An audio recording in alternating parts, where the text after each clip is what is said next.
IDF দলে বাৰম্বাৰ কৈ আহিছিলোঁ যে কংগ্ৰেছ দলৰ নেতৃত্বত যি মিত্ৰতা হ'বলৈ গৈ আছে সেয়া সফলভাৱে হওক।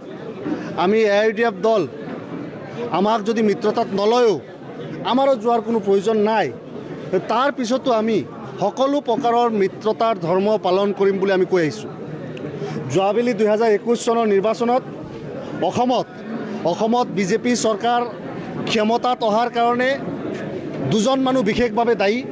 আপোনালোকে নিশ্চিতভাৱে জানে যে অখিল গগৈ আৰু লুৰিণজ্যোতি গগৈ এই দুইজন মানুহে অসমৰ বিভিন্ন প্ৰান্তত 15টাতকৈ বেছি সিটত অবিজেপি ভোটৰ বিভাজন কৰি ভোট কৰ্তন কৰি অসমত বিজেপি চৰকাৰ প্ৰতিষ্ঠা কৰিছিল।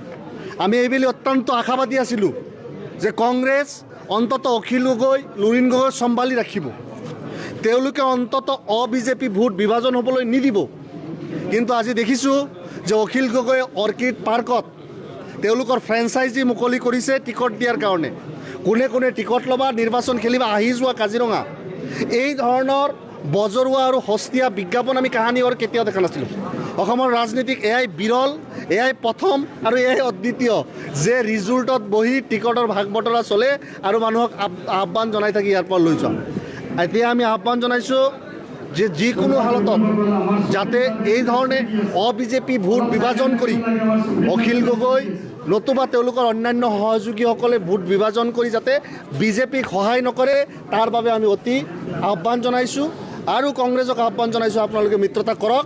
আমি আইডিএফ দল মিত্ৰতাত নাথাকিলেও অবিজেপি চৰকাৰ গঠনৰ স্বাৰ্থত আমি সদা আৰু সৰ্বদা বিজেপিৰ বিৰুদ্ধে ষ্টাণ্ড ল'ম।